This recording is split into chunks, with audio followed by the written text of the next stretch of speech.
كان لنفس أن تموت إلا بإذن الله كتابا مؤجلا. ولله ملك السماوات والأرض وما بينهما يخلق ما يشاء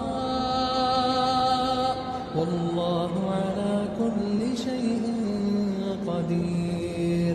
وقالت اليهود والنصارى نحن أبناء الله وأحباؤه قل فلم يعذبكم بذنوبكم بل أنتم بشر ممن خلق يغفر لمن يشاء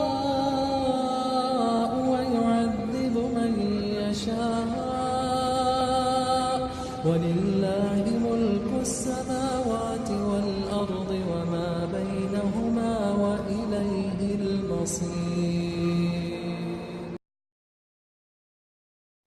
كانوا قليلا من الليل ما يهجعون وبالأسحار هم يستغفرون